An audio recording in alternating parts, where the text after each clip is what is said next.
Mes bien chers frères, bonjour. Je vous avais déjà parlé de ce livre intitulé La vraie et la fausse infaillibilité des papes par Monseigneur Joseph Fessler. Ce livre est un ouvrage qui a été honoré d'un bref approbatif, c'est-à-dire que c'est approuvé par sa sainteté Pie IX. En bas, nous avons la date 1873.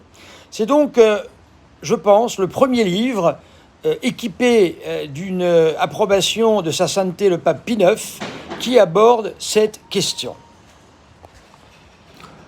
Je vous propose de vous lire un passage qui est tout à fait lumineux. Ce passage, consiste en une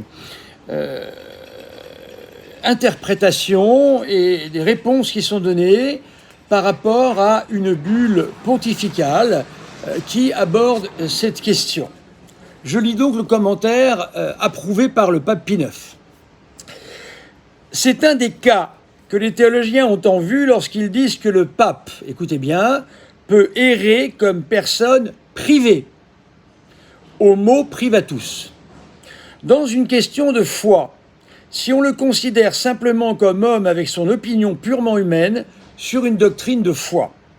Mais il ne saurait errer lorsque, comme pape, c'est-à-dire comme suprême docteur de l'Église catholique, en vertu de l'assistance spéciale que Dieu lui a promise et accordée, alors là les mots sont importants, il définit, il faut vouloir définir, solennellement, c'est-à-dire avec les marques de l'infaillibilité pontificale, la doctrine révélée de Dieu, c'est-à-dire une doctrine déjà connue dans l'Église, qui ne vient pas d'apparaître, et prescrit à l'Église de la tenir fidèlement. Ainsi, nous avons le cas bien connu de l'Assomption de la très sainte Vierge Marie. Le pape Pie XII, avant d'obliger l'Église tout entière par un dogme relevant de l'infaillibilité pontificale, a adopté l'Assomption de la très sainte Vierge Marie. Avant d'avoir fait ce travail, il faut savoir que le pape Pie XII a eu un énorme travail de préparation. Il a par exemple interrogé tous les évêques du monde et il leur a demandé « Que pensez-vous de cette possibilité de faire un dogme de cette vérité qui était déjà tenue paisiblement par l'Église, et ceci depuis très longtemps, voire les premiers siècles. » Continuons. Il y a ici deux modes distincts de l'activité d'une seule et même personne. Il y a la manière ordinaire de penser et de voir les choses. Et oui, le pape a le droit de penser privativement, et la décision doctrinale solennelle s'adressant à l'Église universelle. Cela est évident, nous dit le professeur Fessler. Je voudrais éclairer la question en comparant le pape à un juge qui doit décider d'une affaire litigieuse.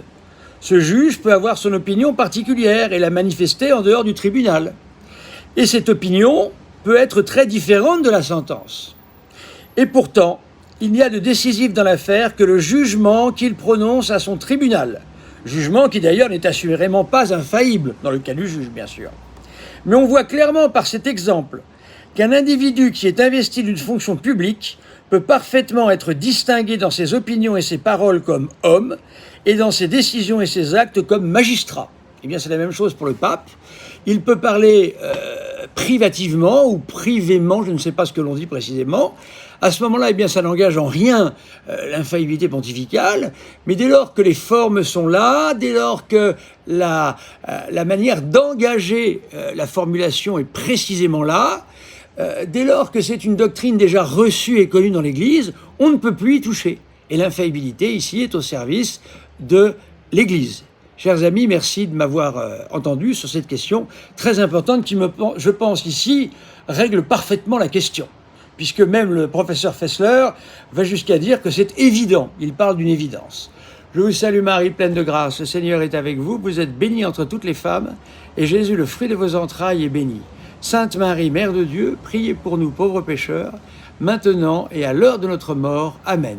Et que Dieu Tout-Puissant vous bénisse, le Père, le Fils et le Saint-Esprit. Merci mes bien chers amis de m'avoir entendu dans cette partie qui me paraît très importante pour notre débat. À bientôt.